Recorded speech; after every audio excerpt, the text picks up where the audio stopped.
भज मन नारायण नारायण नारायण भज मन।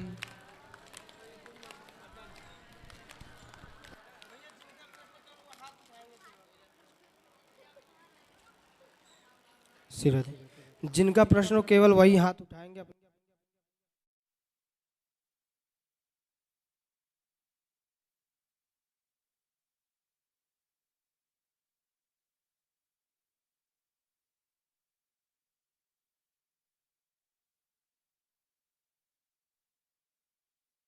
भगवान की जय जय श्री राधे। चलो जिनका भी प्रश्न है वो अपने हाथ उठाएं। जी राधे राधे गुरुजी। जी मैं आपके लिए कुछ लेके आई हूँ। क्या? तो आप ले मुनगा है। मुनगा? वाह हाँ। ठीक है। और मेरा ये सवाल था, समगोत्र में शादी क्यों नहीं करनी चाहिए? विधान है नहीं करना चाहिए। जैसे जो चीज़ को, जैसे बच्चों को मोबाइल नहीं चलाना चाहिए, अब क्यों नहीं चलाना चाहिए? जी। ऐसे ही है, नहीं करना चाहिए। क्योंकि समगोत्र जब एक गोत्र का होगा तो वो भाई बहन हो जाएंगे। क्योंकि एक गोत्र से ही ना सब, देखो हम जैसे एक ऋषि गोत्र एक ऋषि के नाम का होता है। जैसे मेरा शांडिल्य गोत्र है तो मैं शांडिल्य ऋषि की संतान हूँ। तो इस धरती पर जितने भी शांडिल्य गोत्र के लोग हैं वो मेरे भाई बहन ही कहलाएंगे, क्योंकि हम मूल में एक पिता की संतान हैं। तो वो गोत्र छोड़ के विवाह करना ज़्यादा श्रेष्ठ है। क्योंकि गोत्र यदि सम हुआ तो संतान में फिर बहुत अच्छे विचार नहीं रहते। तो गोत्र थोड़ा अलग अलग हो तब जाके श्रेष्ठ संतान मानी जाती। समगोत्र की संतान भी श्रेष्ठ नहीं मानी जाती। लेकिन कुछ लोग समाज में तो यही कर रहे हैं। ठीक है, अब जो कर रहे हैं उन्हें तो नहीं रोका जा सकता, समझाया जा सकता है, तो ज्ञान दिया जा सकता है। बारिश को रोका नहीं जा सकता, छतरी लगा के केवल अपना बचाव किया जा सकता है छाते से। तो हम अपना अपना ज्ञान से बचाव कर ले, बाकी सबको रोक थोड़ी पाएंगे। और गुरुजी एक दूसरा सवाल था कि मतलब शीतला माता बॉडी पर क्यों निकलती हैं, किस वजह से? माता जी क्यों निकलती हैं? ठीक है भी, माता जी का भाव है। क्योंकि विष्णु वो ललिता सहस्त्र नाम में आधि व्याधि को भी माँ भगवती कहा गया है। मतलब जो रोग होते हैं ना, जी। इन रोगों को भी, जैसे पहले के ज़माने में क्या गांव के गांव बीमारियों से ख़त्म हो जाते थे। पूरे गांव में एक बहुत बड़ी बीमारी कोई आ जाती थी तो पूरा गांव, जैसे वो कुछ कहते थे पुरानी भाषा में, क्या कहते थे आपको याद है कुछ? एक बीमारी, मतलब पूरी जैसे हैजा टाइप की बीमारियां थी। पोलियो। पोलियो एक बीमारी थी। तो ये सब बीमारियां जो थी ना, ये रोग जो हमारे यहाँ भगवान को सब में देखा गया है। तो रोग भी एक देवी का स्वरूप माना गया है, इसलिए कहा जाता है कि भगवती है। Thank you. ये मुनगा ले लेना बेटा मैया से, बहन से। राधे राधे गुरुजी। जी जी मैं आपसे प्रश्न करना चाहती गुरुजी। कर लो प्रश्न। हम बहुत दुखी हैं गुरुजी शुरू से। किससे? हम अपने से। तो खुद से ही दुखी हो? हाँ गुरुजी। आपको कोई दुखी करता नहीं है? भगवान जाने, ऐसे जब शादी हुई हम 10 साल भर अपने पति के साथ रहे। 25 साल हो गए खत्म है हमारे पति को। 2 बच्ची हैं, 1 बच्चा है। सबकी शादी हो गई गुरुजी। लेकिन हम परेशान हैं। अब हमको अच्छा नहीं लगता है। ऐसा लगता कि हम इस दुनिया से अब रहना नहीं चाहते गुरुजी। अब तो बेटी और बेटे का ब्याह हो गया? हाँ गुरुजी। तो अब आप ना अपना मन भगवान में लगा लो और भगवान की सेवा किया करो। अब बिल्कुल सबसे मन हटा लो, अपने आप अच्छा लगने लग जाएगा। गुरुजी हमको घर में भी अच्छा नहीं लगता है। तो फिर क्या विचार है आपका? क्या आपको अच्छा कैसे लगेगा, आप बताइए।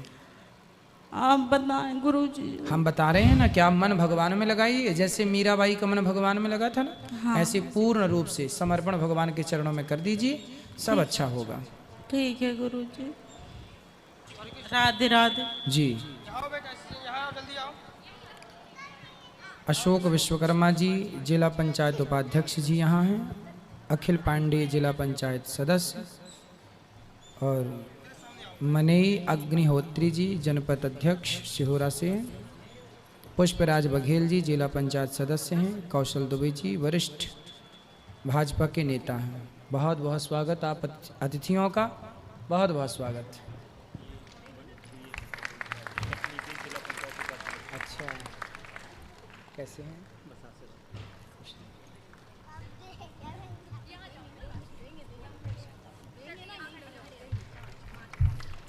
खुश रहिए।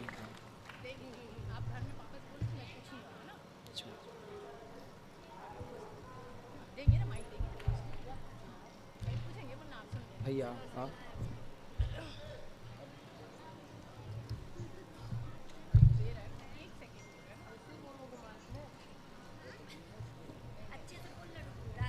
खुश रहिए, सब सुखी रहिए। बताओ बेटा। राधे राधे। राधे राधे बेटा। आप कितने अच्छे से बोलते हो। क्या नाम है आपका? हेलो। क्या नाम है आपका? छोटू। ध्रुवा खलिया। चलो खुश रहो। और किसका प्रश्न है?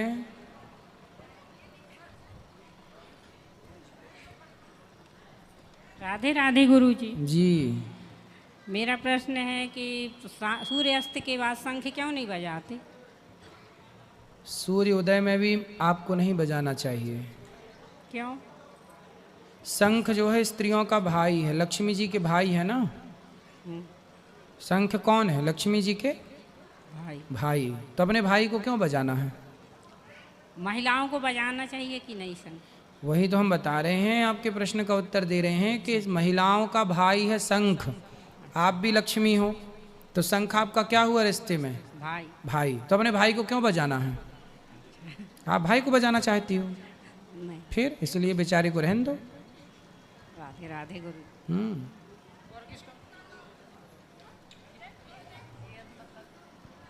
राधे राधे गुरुजी। जी जी गुरुजी, आपसे गुरु दक्षिणा लिए थे जब मझौली में पुराण हुआ था जी। तो कुछ लोगों का कहना है गुरुजी कि जब तक कान में लग के गुरुजी नहीं देंगे गुरु दक्षिणा तो वो नहीं कहलाएगी मान्य। तो गुरुजी कान में चिपक जाएं। वही तो वही पूछ रहे थे गुरुजी। तो अब इस बार हम फेविक्विक ले आएंगे फिर। तो कान में फेविक्विक चिपका के हैं। अरे देखो ऐसा है ना, ऐसी अफवाह समाज में है जी। देखो ऐसा होता है कि जैसे भंडारे का मतलब क्या हुआ? भोजन करना जी। चलो भैया भंडारे में चलो। भंडारे को बोल दिया मतलब क्या? भोजन। भंडारे में क्या होता है? भोजन। ऐसे कान फूकना, पहले के लोग बोलते थे यार कान फुकवा लो। कान फुकवा लो मतलब गुरु मंत्र ले लो जी। कान फुकवाने का मतलब ये नहीं कि कान में फूक मारी जाए। गुरु मंत्र देने का जो पूरा प्रोसेस है, आधा घंटा 1 घंटे का, जो उस पूरे प्रोसेस को बोला जाता है कान फूकना। गुरु मंत्र जब होता है तब 5 संस्कार होते हैं, 5 संस्कार। उन पूरे 5 संस्कारों को कान फूकना ही बोला जाता है। अभी मैं बोल रहा हूं तो आप सुन कहां से रहे हैं? कान से। फिर हर व्यक्ति के कानों से ही आवाज अंदर जाती है। गुरु जो कहते हैं वो सुना कहां से? कान से। अच्छा, कान से अंदर क्या जा रहा है? आवाज। आवाज किस में घुल के जाती है? हवा में। जो हम शब्द कहते हैं ना ये हवा में घुलता है और कानों से ना हवा प्रवेश करती है। जब हवा प्रवेश करती है तो वही तो है कान फूकना। मैं यहाँ से बोल रहा हूँ और आप सुन रहे हैं, यह भी तो कान में हवा जा ही रही है ना। तो जरूरी नहीं है कि कान में चिपक के बोला जाए। हम यहाँ से देखो आज के ज़माने में ना मर्यादा में रह के सब काम करना। गुरु को भी मंत्र मर्यादा में रह के देना है। यदि कान से लग के देंगे तो लोग बोलेंगे ओरो देखो गुरुजी का क्या चल रहा है। संसार तो ऐसे ही ना, कुछ भी बोलेगा। इसलिए मर्यादा में रह के हम लोगों को करना पड़ता है। ठीक है, इसलिए आप भी मर्यादा में, हम भी मर्यादा में। और परंपरा। एक और प्रश्न था कि पहले ये बताओ जो हमने समझाया समझ में आया कि नहीं? जी। क्या समझ में आया? आया कि इस पूरे को कान फूकना ही बोलते हैं। कान फूकना, गुरु मंत्र लेना, गुरु नाम लेना, गुरु दीक्षा लेना, एक ही बातें हैं। जी। बोलो। जी समझ में नहीं आता गुरुजी कि किस भगवान की माला करें। अरे नारायण की, भगवान श्री जो मंत्र दिया उसी का नाम जपो। श्रीमन नारायण, राम कृष्ण नारायण एक ही तो है, कोई अलग अलग थोड़ी है। जी राम जो है वही नारायण है, कृष्ण जो है वही नारायण है। जी हमारे गुरुजी जो मंत्र मिला है वो बहुत बड़ा है महिलाओं वाला, तो उसकी माला करने में आप कठिन अभी होता है। परसों आना, मैं समझाऊंगा फिर पूरा। जी परसों सुबह आप आ जाना 9 बजे। राधे राधे गुरुजी। जी गुरुजी मेरा एक प्रश्न है, जैसे घर के मंदिर में भगवान रहते हैं और कोई तीर्थ में जाता है तो हमें मूर्ति लाके देता है, और ये बोला जाता है कि मंदिर में एक ही भगवान की एक से ज़्यादा मूर्तियाँ नहीं रहना चाहिए, तो फिर हम असमंजस में आ जाते हैं, क्या करना चाहिए? तो आपके घर में किन की ज़्यादा मूर्तियाँ हैं? वैष्णो देवी की। ठीक है, तो ऐसा करो ना, जिनके यहाँ नहीं है उनको हैं। गिफ्ट कर दिया करो। तो आप गिफ्ट भी कर, जो आपको मिले वो आप देते रहो, लेते रहो, देते रहो, लेते रहो, देते रहो। राधे राधे गुरुजी। राधे राधे गुरुजी। जी गुरुजी मेरे भाई को फिट आते हैं। मिर्गी, यस। तो डॉक्टर को दिखाओ। उसकी दवाई भी चलती है जबलपुर पे। फिर ठीक नहीं हो रहा है? नहीं। अच्छा, तो इसके लिए दवाई करना चाहिए और योग करना चाहिए। प्राणायाम यदि करेंगे वो तो ठीक हो जाएंगे, प्राणायाम किया करें। ठीक है ठीक है गुरुजी, मैं अपने घर पे बताऊंगा। ठीक है, उनसे बोलना ठीक है। प्राणायाम किया करें। ठीक है, राधे राधे गुरुजी। राधे राधे।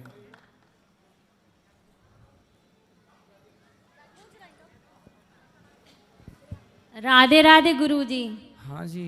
ये मेरा बच्चा बहुत परेशान करता है और पढ़ाई में मन भी नहीं लगता इसका, आप समझाइए। और मोबाइल भी ज़्यादा देखता है ये। कहाँ है आपका बच्चा? ये यहीं बैठा है। आप नहीं समझा पाई? समझाते हैं, बिल्कुल नहीं समझता ये। कितना बड़ा है? ये 12 साल का है। तो आप उससे कैसे समझाती हैं?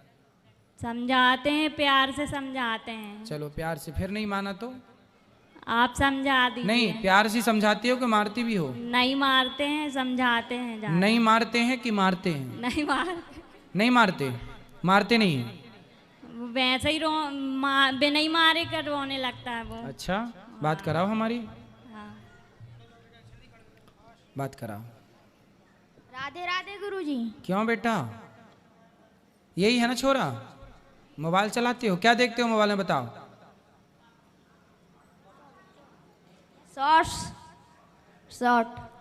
शॉर्ट्स देखते हो? नहीं, हैं? रील्स देखते हैं। Shorts, reel. क्या देखते? रील में क्या देखना पसंद है? जो आ जाते हैं। कुछ भी आ जाता है देख लेते हैं ना। कुछ भी आ गया, सुअर आ गया सुअर को देख लिया, गधा आ गया गधे को देख लिया, कुत्ता आ गया कुत्ते को देख लिया।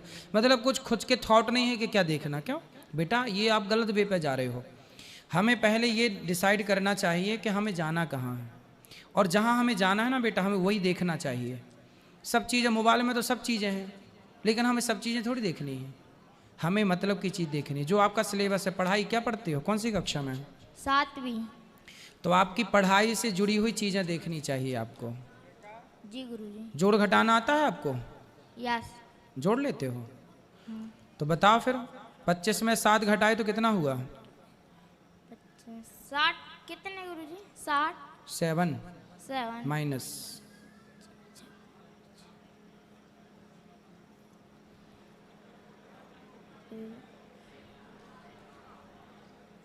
18। नहीं वो हाँ। कितने में गुरुजी? एक चक्कर और बोलो। हैं? ये इसलिए कहते हैं तुम पढ़ा करो। तुम मोबाइल चलाते हो ना, तुम्हें कुछ नहीं आ रहा है। तुम सही बोल रहे हो पर खुद में कॉन्फिडेंस नहीं है। 18। तो कॉन्फिडेंस नहीं है ना भीतर, इतना टाइम नहीं लगना चाहिए आपको ना। देखो आज के बच्चे हैं, फटाफट आंसर देना सीखो। छोटी छोटी चीज़ें, ये तब आएगा ना जब पढ़ोगे। अब आप पढ़ते तो हो नहीं, दिन भर मोबाइल चलाते हो। इसलिए बेटा पढ़ो। देखो आप मोबाइल चला रहे हो ना, उससे कोई फ़ायदा नहीं। मैंने सवाल पूछा, आपको उसका उत्तर देना चाहिए तुरंत। क्यों? ये तब होगा जब आप पढ़ोगे। इसलिए बेटा पढ़ाई पे ध्यान दो। और गलतियाँ, मोबाइल तो बाद में चलानी है आपको। जब बड़े हो जाओगे तो खूब मोबाइल चलाना, पहले पढ़ लो, है ना। वो गलती करने पर ना तुम्हारी माँ तुम्हें मारा करेगी। अब 2 थप्पड़ मार खाए हो माँ के हाथ का थप्पड़? हैं? कब कब मारती है माँ? जब बैठ मोबाइल चलाते हैं। मारती है? यस। तो माँ तो कह रही थी कि नहीं मारती, मैं माँ झूठ बोल रही है मतलब? राधे राधे गुरुजी। अरे राधे राधे ठीक है, पहले ये बताओ तुम पिटते हो कि नहीं? माँ मारती है कि नहीं? मारते हैं। माँ तो कह रही थी नहीं मारती, लेकिन अब तुम पिटोगे। मार खाना सही है ना? सही है। हाँ, पढ़ाई करोगे तो मार नहीं पड़ेगी, और पढ़ाई नहीं करोगे तो थोड़ी सी मार जरूरी है। मार जरूरी है कि थोड़ी सी? हाँ। तो अब फिर पिटने को तैयार रहो या फिर पढ़ने को तैयार? क्या? पढ़ने को। हाँ, पढ़ाई करना, मन लगा, मोबाइल ना चलाना। जी गुरुजी। और बढ़िया से पढ़ना। राधे राधे गुरुजी। राधे राधे। राधे राधे गुरुजी। जी। आज जैसे हम रोज भागवत सुनते थे तो हमें ऐसा लगता था कि कभी इतने नज़दीक से आपके दर्शन होंगे, लेकिन अभी हम भागवत सुनने के बाद पीछे गए और ऐसा मन में चल रहा था कि आपके दर्शन हो जाएं। देखा तो आप चले आ रहे थे और मुझे इतनी खुशी हुई कि मैं बता नहीं सकती। आज मैं बहुत खुश हूँ आपके दर्शन करके। कहाँ से हैं आप? हम कटनी से हैं। कटनी से भागवत जी, सुनने आए हैं? जी हाँ। वाह। मेरी भाभी रहती हैं इधर, तो उनने कहा कि आइए, और इतना था कि जब से सुना था कि यहाँ भागवत होनी है तो बहुत खुश थे कि इतने नज़दीक से आपके दर्शन हो जाएंगे, और आपके दर्शन इतने नज़दीक से हो गए हैं। मैं आज बहुत खुश हूँ, बता नहीं सकती। खुश रहिए। और बहुत अच्छा लगा आपसे मिलके, आपको देख के, कि इतनी खुशी हो रही है कि मुझे बहुत सारे प्रश्न करने थे, लेकिन देख के ना सारी चिंताएं, सारे दुख जैसे चले गए, और बस आपके दर्शन होते रहे, आपका आशीर्वाद बना रहे। जय श्रीमन नारायण। जय श्रीमन नारायण। जय श्रीमन नारायण। राधे राधे गुरुजी। राधे राधे। गुरुजी, जीवन का क्या उद्देश्य है? जीवन का उद्देश्य है अच्छे कार्य करना। हम अपने आप को ऐसे कार्यों में लगाएं जिस कार्य से समाज का भला हो, राष्ट्र का भला हो। अच्छे कार्य ही व्यक्ति को आगे ले जाते हैं। इससे जनता प्रसन्न तो जनार्दन प्रसन्न। भगवान को प्रसन्न करना है तो फूल, बेलपत्री, बिल्व पत्र, तुलसी से नहीं, समाज की सेवा करने से भगवान को जितनी प्रसन्नता होती है उतना 56 भोग लगाने से भी भगवान को प्रसन्नता नहीं होती। समाज सेवा से गुरुजी एक बात याद आई। हम लोगों के साथ भला करते हैं तो लोग मुंह पर मतलब अच्छा बनने का प्रयास करते हैं, दिखाते हैं कि हम आपके साथ हैं, मतलब अच्छे बनते हैं, अच्छे दिखते हैं, लेकिन वास्तविकता में वो होते नहीं। तो उनके साथ कैसा व्यवहार रखें? उन्हीं की तरह करें, उनके जैसे बन जाएं, या फिर हम अपने हिसाब से जिए? मतलब कैसा उनके साथ में व्यवहार करें, रिश्ता रखें? देखो, सबसे बड़ी बात है कि आप यदि सही हैं, ईमानदार हैं, अपनी जगह सही हैं, तो आप अपनी जगह सही रहिए, और अपनी जगह सही रह के अपने काम को बहुत अच्छे से करते रहिए।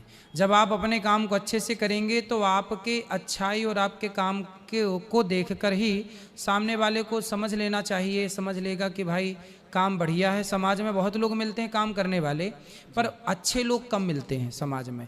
तो आप अच्छे बन के रहिए तो आपकी ज़रूरत उसे सदा पड़ेगी, है ना। जो आपको नहीं आज समझ पा रहा है कल आपको समझेगा, पर आप अपनी जगह सही रहिए तो वो आज नहीं कल आपकी कदर करेगा। मतलब हम अच्छा करते रहे, सामने वाला जैसा भी। सामने वाले, देखो, सामने वाले के चक्कर में हम अपना क्यों बिगाड़ें? जी बिल्कुल। हम आपके साथ अच्छा करें, आप हमारे साथ अच्छा करें ना करें, भगवान कृष्ण कहते हैं तू कर्म कर, कर्मण्येवाधिकार, तू कर्म कर, फल की चिंता तू मत कर, क्योंकि मैं आपके साथ अच्छा करूंगा तो जरूरी नहीं है कि आप भी मेरे साथ अच्छा करें। क्योंकि मैं आपके साथ अच्छा कर रहा हूं तो इस अच्छाई का फल आप ना देंगे, अच्छाई का फल भगवान देंगे, क्योंकि कर्मों का फल ईश्वर के हाथ में है। आप बस आंख बंद करके अच्छा करते रहिए और ये सोचिए कि फल ये नहीं देंगे। अब जैसे सबको आप भोजन कराएं, भोजन कराइए सबको, तो सबको भोजन कराएंगे तो आप इस उम्मीद से थोड़ी कराएंगे कि भाई मैं इनको भोजन करा रहा हूं तो ये भी मेरे को भोजन कराएं। आप तो भोजन करा के भूल जाते हैं ना। आप किसी को पानी पिलाएंगे तो आप ये सोच के थोड़ी पिलाएंगे कि ये भी मेरे को पानी, भाई भूल जाते हैं। हम अच्छा करके भूल जाएं, जब हम अच्छा करके भूल जाएंगे तो भगवान याद रखेंगे। याद तो ईश्वर रखते हैं सब चीज़ों को। पर जैसे हम अच्छा करते हैं, जैसे भोजन भी किसी को पवाते हैं तो उसमें भी कमियां ढूंढता है सामने वाला, तो फिर उसके लिए ये तो उसकी अपनी खुद की कमी है। ये तो देखो उसके संस्कारों की कमी है। ये तो दुर्योधन की कमी थी ना कि वो महिला के कपड़े उतरवा रहा है। इसमें तो अर्जुन की या पांडवों की या भगवान की तो कमी नहीं थी। ये तो अपने अपने संस्कार भी है ना। ये तो रावण के संस्कार थे कि उसने सीता चुरा ली। राम के सामने तो रावण की बहन आई थी, ऑफर भी रख रही थी कि हमसे ब्याह कर लो, तो सम पुरुष नमो सम नारी, पर राम जी ने तो उसके ऑफर को स्वीकार नहीं किया। तो राम के अपने संस्कार थे स्वीकार ना करना उसको, रावण की बहन को, और रावण के अपने संस्कार थे कि उसने एक महिला को ही उठा लिया जबरदस्ती। तो ये अपने अपने संस्कारों का विषय है। जी जी। और अगला सवाल मेरा ये है, मृत्यु के बाद क्या होता है? मृत्यु के बाद क्या होता है, जब व्यक्ति मरता है तो यहाँ से पूरा केस जी मृत्यु लोक से यमलोक चला जाता है, रेफर हो गया। हम मृत्यु लोक के हैं, लेकिन जब यहाँ से मरेंगे तो हमारा केस यमलोक चला जाएगा। यमराज वहाँ निर्णायक बैठेंगे जज के रूप में, और वो हमारा पुण्य और पाप अलग अलग करेंगे। तराजू के 2 पलड़े होंगे, एक पलड़े पर हमारा पाप होगा, दूसरे पलड़े पर हमारा पुण्य होगा। उस पाप और पुण्य को अलग अलग करके देखा जाएगा। जो आपका ज़्यादा होगा, जैसे कि पाप ज़्यादा है तो पाप का दंड देने 84 लाख योनियों में भेज दिया जाएगा। कुछ नरक में भी डाला जाएगा, जो 28 प्रकार के नरक हैं, रौरव, महारौरव, अंधतामिश्र, सुकरमुख, ऐसे इत्यादि। इसके बाद जो हमारे पुण्य हैं, उस पुण्य को देख करके भगवान, यदि हम मोक्ष का फल पाने योग्य हैं तो मोक्ष, यदि मोक्ष के योग्य पुण्य है तो फिर सीधा मोक्ष हो जाएगा। स्वर्ग जाने के योग्य पुण्य है तो स्वर्ग जाओगे, नहीं है तो फिर भगवान छोटे से पुण्य दे के मृत्यु लोग भेजेंगे मनुष्य बनाकर कि जाओ अब फिर अच्छे कर्म करना ताकि मोक्ष को पाओ। इसलिए जब मनुष्य का जन्म होता है तो आप थोड़े से पुण्य लेकर के आते। बड़े भाग्य मानुष तन पावा, सुर दुर्लभ सद ग्रंथन गावा, फिरत सदा माया कर प्रेरा, काल कर्म स्वभाव गुण घेरा। ये 84 के चक्कर से मुक्त होने का एकमात्र उपाय है मनुष्य का जीवन। अच्छे कर्म कर लिया जाए तो मोक्ष है, वरना भटकाव है।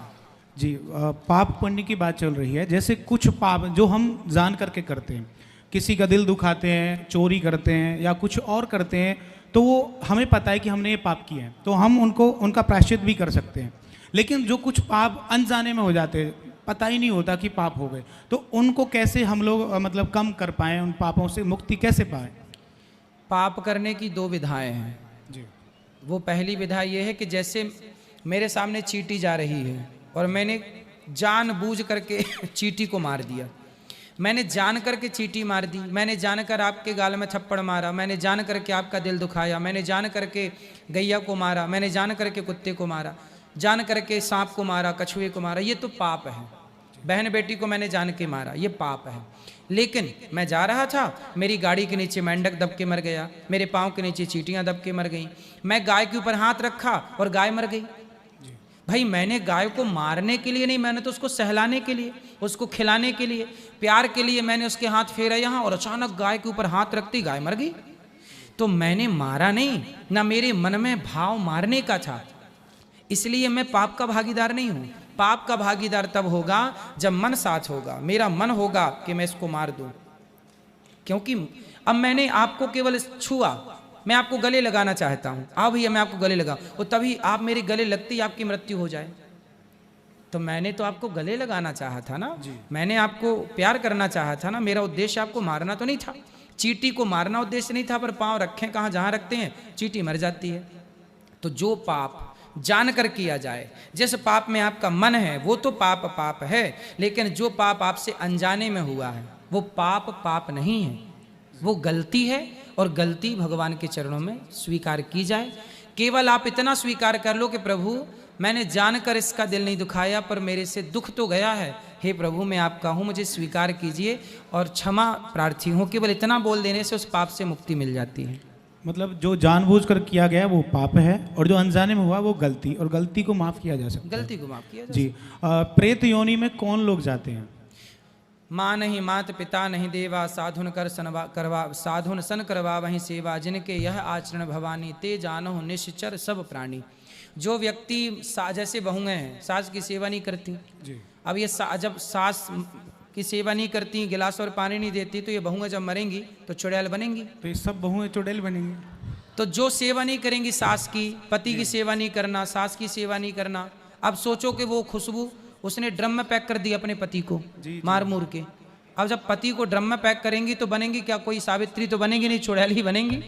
मुस्कान था गुरुजी मेरठ से। अच्छा मुस्कान, सॉरी मुस्कान, जो भी नाम था बहन का, मुस्कान जो भी नाम था ठीक है। लेकिन आप यदि सेवा नहीं करते, अपने पति को ड्रम में पैक करते हैं, आप अपने सास को प्रति गलत भाव रखते हैं, तो फिर बेटा भी जो अपने बाप की सेवा नहीं करता, माँ की सेवा नहीं करता, और जो बड़ों का आदर सम्मान नहीं करता, गलत काम करता, ये सब मर के क्या धुंधकारी प्रेत क्यों बना? माँ को मारता था, पिता को मारता था, तो क्या बना? प्रेत बना।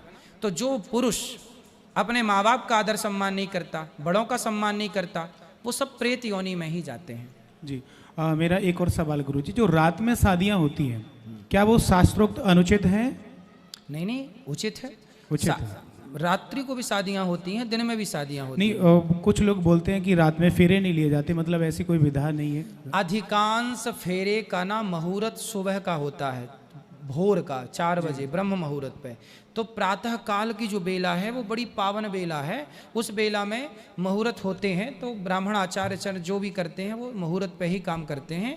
और जब विवाह की तिथि निकाली जाती है तो वह एक लग्न मुहूर्त निकाला जाता है फेरे का, तो वो फेरा बिल्कुल टाइम पे ही होता है। रात्रि के फेरे नहीं होते, रात्रि मतलब सुबह टाइम फेरे होते हैं।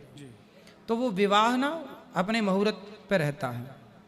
कुछ लोग जो जैसे जिनको हम बदलना भी चाहें हमारे परिकर में, हमारे साथ में, और वो ना बदले, मतलब जिनका चाल चलन सही ना हो, जैसे अभिषेक हो, विट्ठल हो, और हम उन्हें समझाते भी हैं, तो क्या ऐसे लोगों का साथ छोड़ दें या उनको साथ रखें? वो बदलते ही नहीं, मैं बहुत कोशिश करता हूँ उनको बदलने की। नहीं, बदलाव तो जरूरी है। हर व्यक्ति को अपने स्वभाव को बदल लेना चाहिए। यदि गलत रास्ते पर कोई है तो उसे सही रास्ते पर आना चाहिए, और बदलाव तो जरूरी है, प्रकृति का नियम है। समय के साथ सबको बदलना चाहिए। हम और आप देखो, जब समय था तो हम लोग साइकिल पर चलते थे जी, साइकिल का टाइम था, उसके पहले बैलगाड़ी का टाइम था, उसके बाद फिर मोटरसाइकिल का टाइम। तो हमने सबने अपने आप को अपडेट किया कि नहीं? हम लोग बैलगाड़ी से साइकिल में आए, साइकिल से मोटरसाइकिल में आए, मोटरसाइकिल से कार में आए, फिर आदमी उड़ने भी लगा, एरोप्लेन आ गई। तो समय के साथ परिवर्तन तो प्रकृति का नियम ही है, तो बदलाव जरूरी है। जी मेरा आखिरी सवाल है, किसी ने मुझसे पूछा था वास्तविक धन क्या है? जब आवे संतोष धन सब धन धूरी समान। वास्तविक धन तो है संतोष, और वास्तविक धन है हमारो धन राधा श्री राधा श्री राधा। पायो जी मैंने राम रतन धन पायो। वास्तविक धन तो भगवान का नाम ही है, भगवान ही सबसे बड़े धन है।